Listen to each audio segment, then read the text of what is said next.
started anyway. So you just make sure that I am there. Okay. So what? Okay. The question, one of the question was, what are these dotted lines? And they are representing time, because we can have A doctor and B doctor, both are instances of doctor class. We can also have is available messages, which all belong to a method.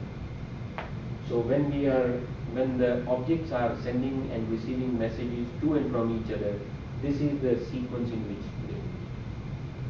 Then, if we have a group of messages that need to be executed together, like is available and book. I don't think this is a very good example, but if we have a group of messages that need to be executed together, we thicken the timeline. And the thickened part of the timeline is called focus of control. That's what it is. Now, one more question was related to packages and package diagrams. And they feel like Java packages, they are not. Now, they could be, but the way we are using them are simply organizing all our diagrams in groups.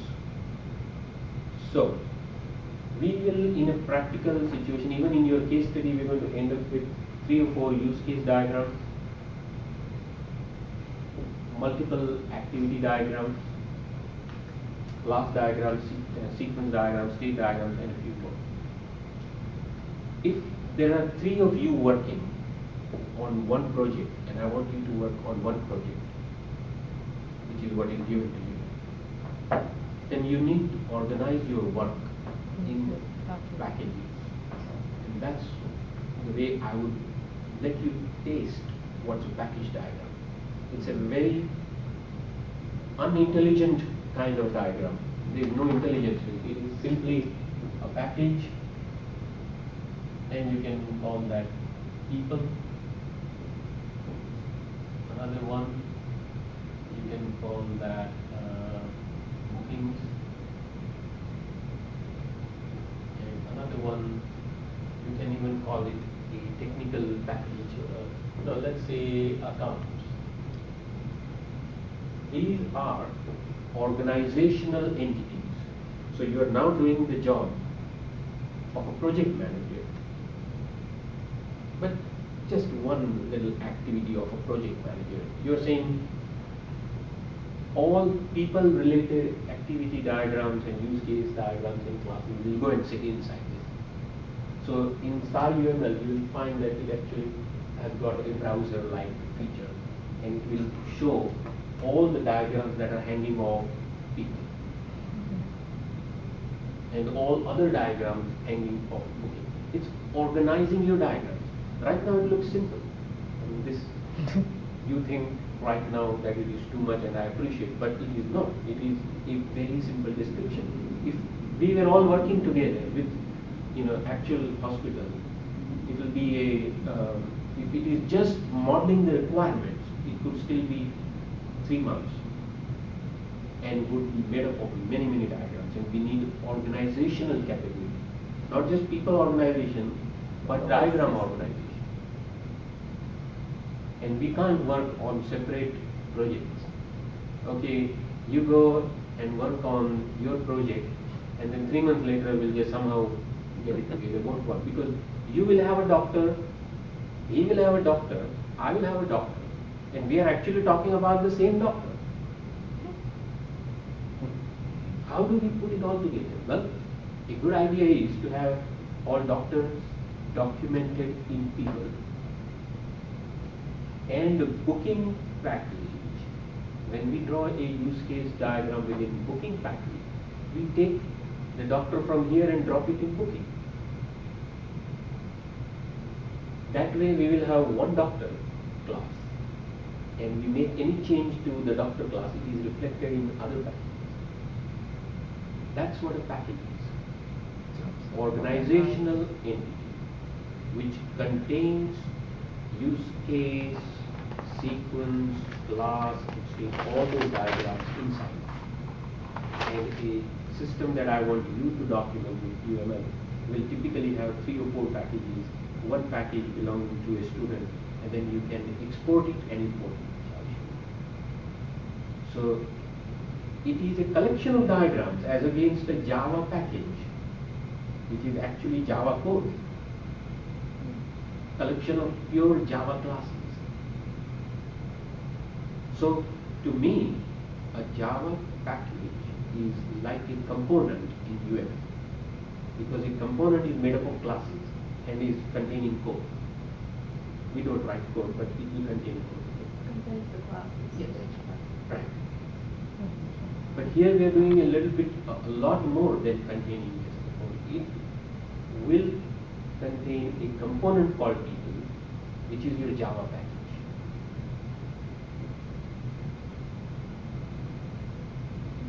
So to me, out of 14 diagrams that we brush ourselves with, 5 and maybe 1 or 5 diagrams are the key 5 diagrams I have described to you. And we are going through each of these diagrams one per week, so it should be absorbed easily. In fact, use case diagrams and use cases are 2 separate modules from memory. One where we deal with actors and use case documentation, and other is where we draw diagrams. Even if they are together, diagram is a very small part. This is a use case diagram, and I just rubbed out the use case, but the documentation is called a use case. Each of these little ellipses are called a use case. Yeah.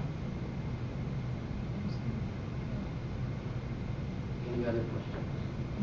So it's very important that the use case be well documented, because just like we had the discussion, that's your springboard, so to speak, and everything else should follow that, correct? And good comment you are making. I would never document my use case in one go. Never. So better get it recorded. Don't aim for perfect use case in the first instance. Because it's going to evolve, correct? Yeah.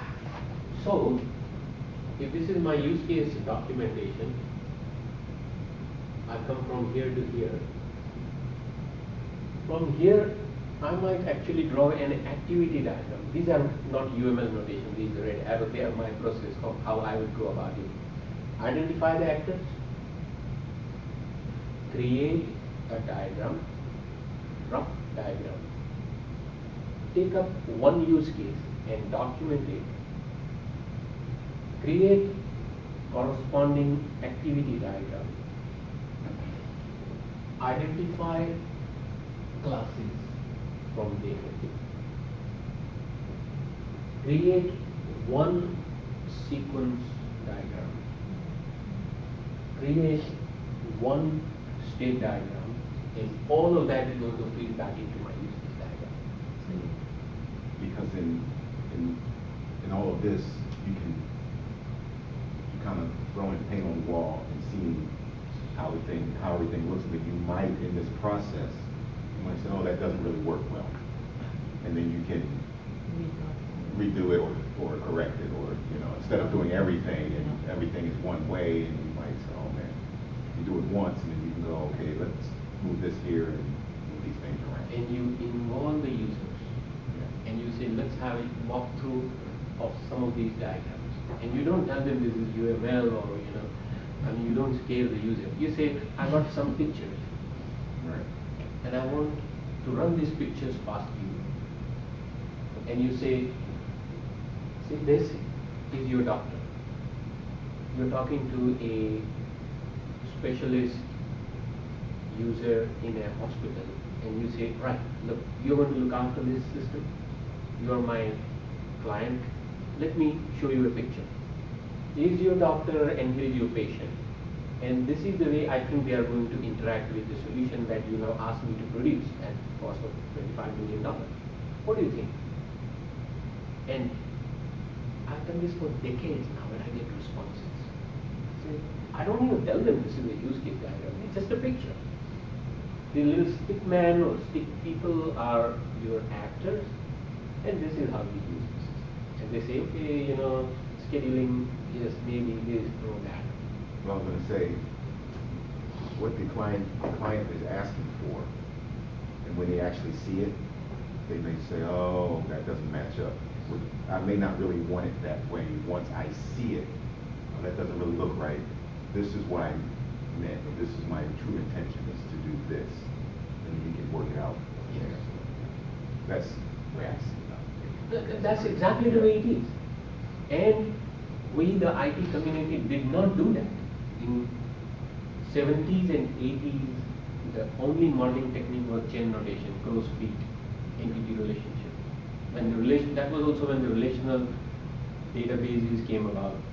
Before that, we used to just draw flowcharts. Now we have a rich set of notations, and thankfully, so when I was doing my PhD in 1993-94, I had to study 63 different types of notations. Not one UML, but 63 different types.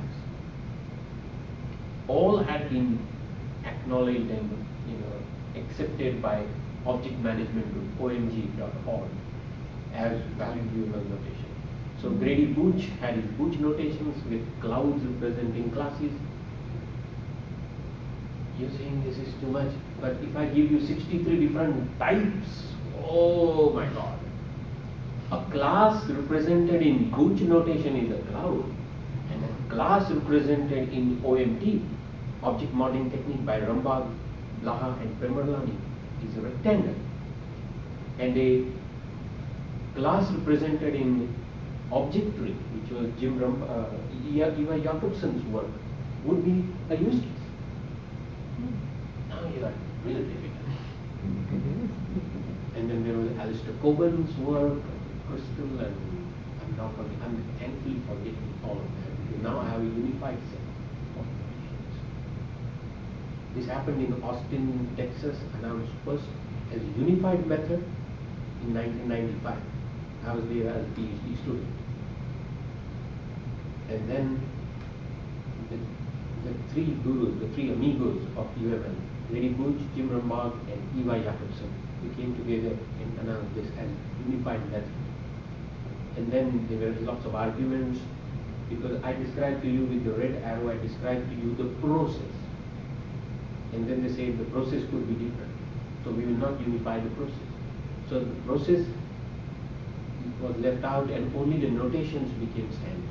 So they had to give it a different name, because it's not a method. The method includes the steps to be taken. So it became known as UML, Unified Modeling Language. It's not like XML, because XML is a programming language, programming suite. Here it's a visualization. So that's basically how it answers assignment 2, correct?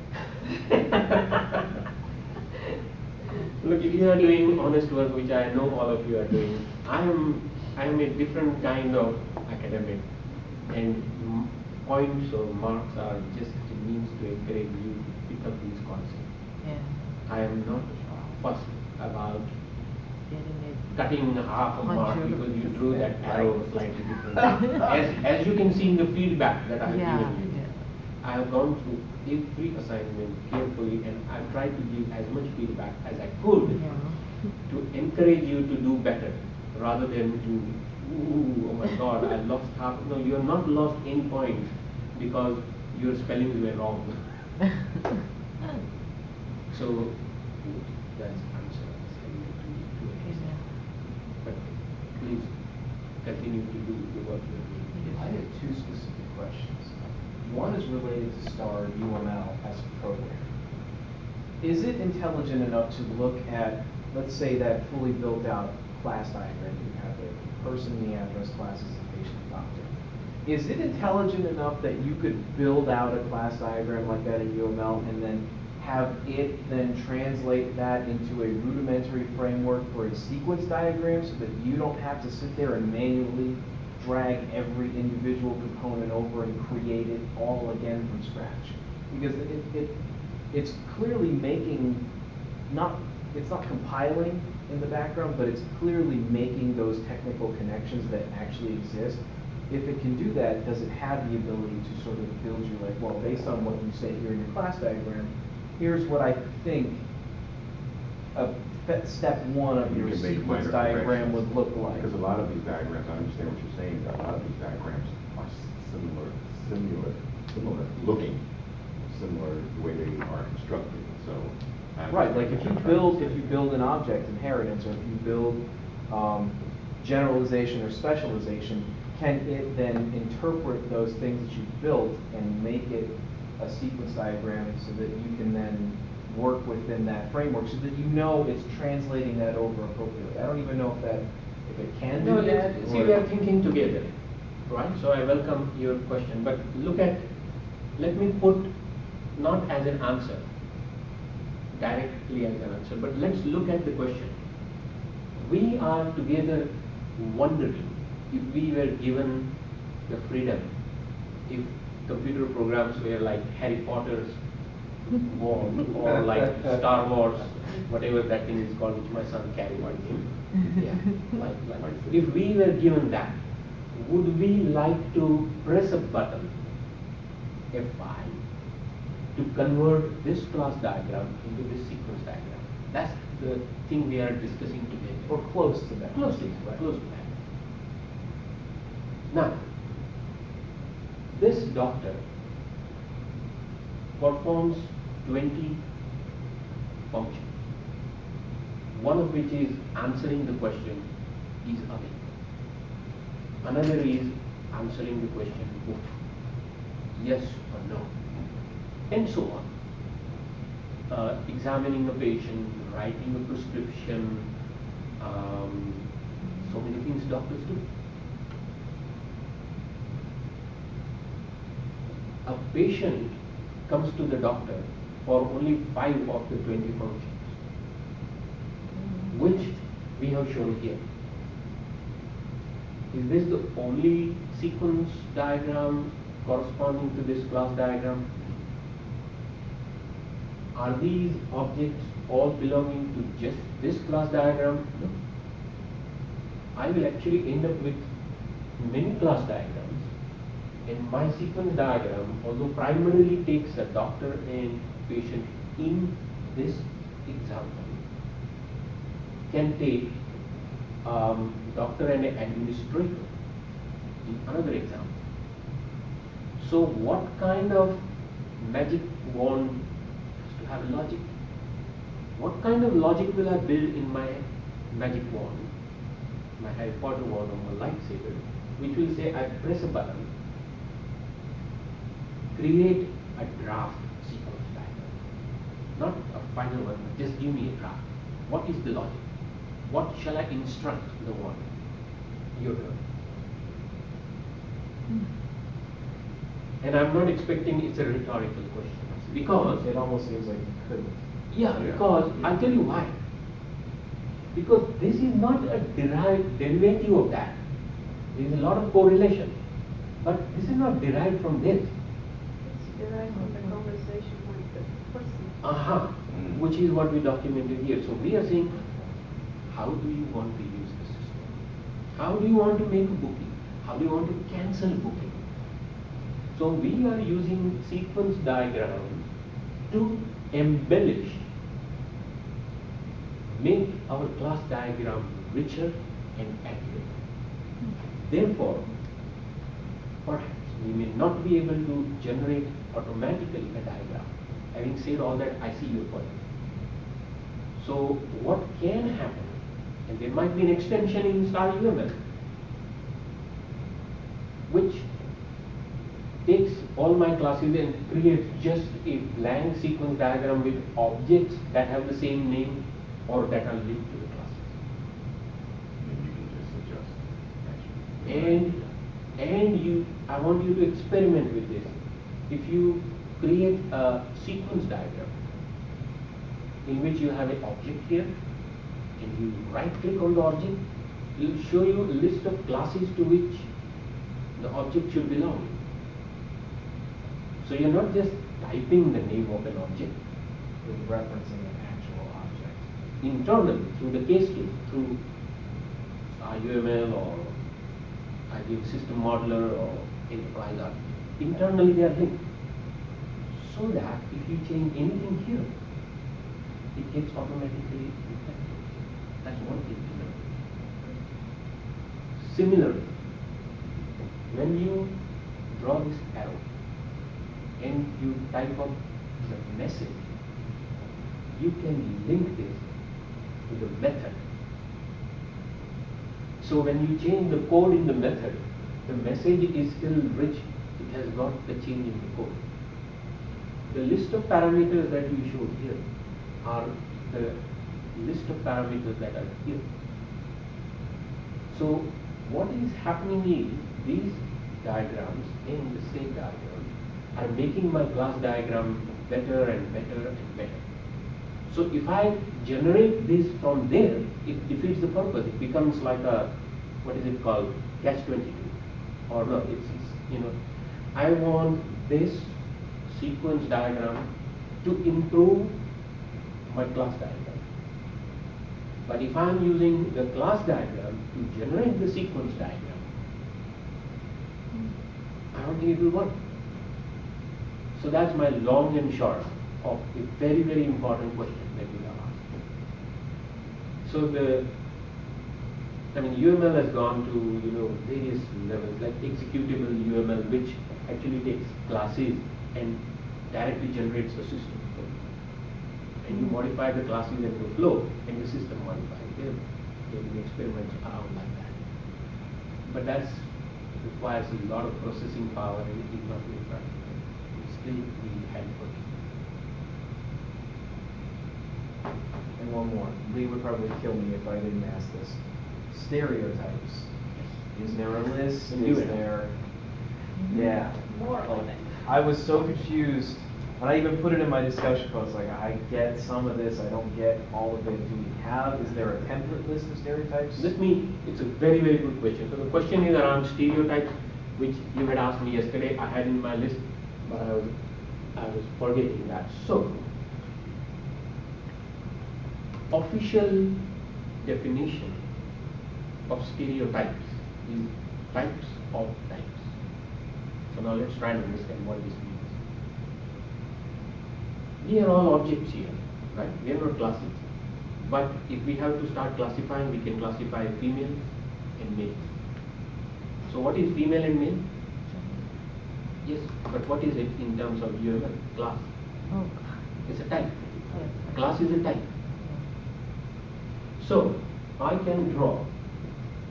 I'm really running out of space, so I still want it to be recorded for my students who are not here. So I have got, actually let me stick to this, patient, doctor, person, and address. Then I might have a class which is dealing with booking table, which is coming from my implementation. So this is a deep down solution level class. I want to show this address, person, patient, and doctor, which are all types differently. Because booking table is my SQL class, relational table, and the rest of the four are my business entity classes. How do I separate the two groups of classes? Right? Sometimes we want to, other times we don't want to. Because we are learning UML, we have to. So there are a group of classes that have all come from the problem domain. They are entity classes, business classes. So I will use this notation, and I will write here entity.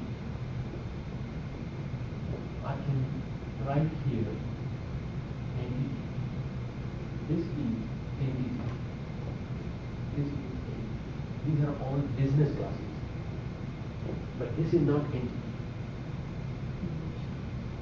So this is a table class. So I know that this is belonging to the database. And then there are classes like controller classes. Right. And then, so controller, table, entity, utility classes. Date and time max classes are utility classes. So there is a list of stereotypes in That's, there. there are five, there are 5 or 6 UML suggested stereotypes, which are there in the course that we are going through. But we are allowed to create our own. Because when you say that doctor class belongs to entity stereotype, and in the case 2 you are allowed the freedom to define entity stereotype. All classes belonging to entity will have certain limitations and certain privileges. Now that's power modeling. And that's where I will agree if you say, oh, too much, because I don't want to go to that level. I just want you to understand that all these notations can be further grouped. And that grouping mechanism is type of type, stereotype. If you look at the relationship between 2 use cases, I wrote the word include, that is stereotyping this relationship. I can stereotype use cases, but I may not. I can stereotype classes, but I may not.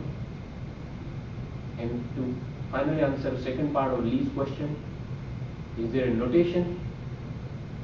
So some of the tools, not UML standard, some of the tools do their own notations. And so here are the notations. This is how an entity class is represented in a few tools. This is how a controller class is represented in a few tools. And entity controller, and then table, I think we use. But different tools have got different notation. And then tools will allow you to switch from description like tags to notation. And I think I have given those 4 or 5 key notations. Entity, controller, yeah, you're right, bound, which is user interface. Oh, well mentioned. Now I've got a class here, which is called booking form. Right? We have all written forms in Visual Basic or even in Excel we can write forms. Now that's really a class that should not contain any business logic, but it should only contain functions like display, receive, because that's form. That's going from good to great design. So you're not designing any form. Neither are you coding any forms. What you are doing is appreciating the fact that on a class diagram, there could be classes that are only responsible for display and receive, and their stereotype will be interface, because they are the interface between the actor and the system. So you got boundary, you got entity, you got controller, you got table, and you got utility. I think about 4 or 5 stereotypes, types of types. Grouping mechanism for notations on a UML diagram.